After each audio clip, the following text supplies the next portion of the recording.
ازيكم شباب اولى ثانوي، عاملين ايه؟ يا رب تكونوا بخير. في الفيديو ده هنريكاب مع بعض ليسون 6 في المنهج، او نقدر نقول الدرس الثالث في شابتر 2 اللي كان بيتكلم عن الرينيوبل انرجي، اللي هي الطاقات المتجدده زي السولار انرجي، الطاقه اللي بناخدها من الشمس، زي طاقه الرياح وزي طاقه الامواج او حركه الامواج.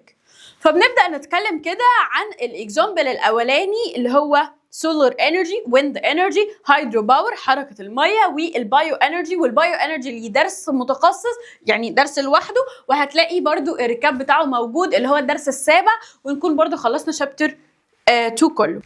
من الحاجات المهمه اللي لازم تكون عارفها وهي ان اكيد جوده السولار سيلز او كميه السان لايت او كميه الفوتونز اللي بتقع على السولار سيلز بتاعتك اكيد بتتاثر. لو في كلاودز او غيوم اكيد هتحجب شويه من الفوتونز اللي كانت هتنزل على السولار سيل. فبيقول لك كمان الانجل بتاعت الري، هل الشمس بترمي الفوتونز بتاعتها بشكل بربنديكولر فبيبدا كل السولار انرجي تتحول لالكتريك، ولا الشمس بترمي الاشعاع بتاعها بشكل انكلايند مائل، فطبعا كميه الفوتونز اللي بتوصل للسولار سيل بتكون اقل. لازم تكون حافظ الحاجات اللي ممكن تاثر على كميه الفوتونز اللي بتوصل للسولار سيل.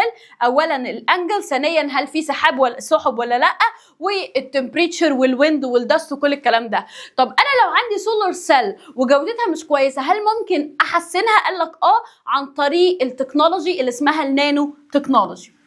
طبعا انا عملت لكم ملزمه، الملزمه دي تلخيص للمنهج كله في 30 ورقه فقط. 30 ورقه، يعني الملزمه 15 ورقه والسوده. تقدر تطلبها اونلاين او تشوف اقرب سنتر ليك. طيب بعد كده لو جينا نتكلم عن الويند انرجي اللي هي الطاقه اللي بتيجي من الرياح، ودي عباره عن طواحين الهواء. ايه اللي بيحصل؟ والله بتلاقينا حاطين الطواحين بتاعه الهواء ديت في الاماكن طبعا اللي ما فيهاش سكان، والاماكن زي الصحراء او الطرق السريعه، علشان بيكون في رياح بشكل كبير. بنبدا ناخد الالكتريك الكاينيتيك انرجي ديت وندخلها على الجنريتور فيحولها لالكتريك انرجي. مين اللي بيشتغل في الموضوع ده؟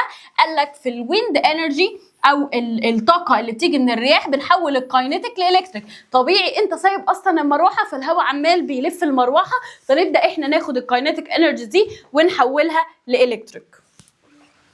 واخيرا هنتكلم عن الهيدرو الكتريك باور، ودي اوريدي كنا اتكلمنا عنها قبل كده في النقطة بتاعة السد العالي، وهي ان المية لما بتكون محبوسة في السد بيبقى عندها بوتنشال انرجي اللي هي الطاقة الثابتة.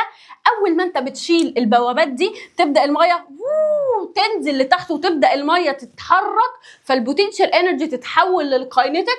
المية تبدأ تدخل على المروحة اللي اسمها التوربن، فتحول الكاينيتيك كاينيتيك اكتر وتزود كميه الكاينيتيك انرجي. بعد كده الاقي الكاينيتيك دخلت على الجنريتور اتحولت لالكتريستي، ومن هنا حركه الميه تقدر تطلع لي كهرباء، واكون خلصت لك درس ليسون 6 في شابتر من اول المنهج، او ليسون 3 في شابتر 2.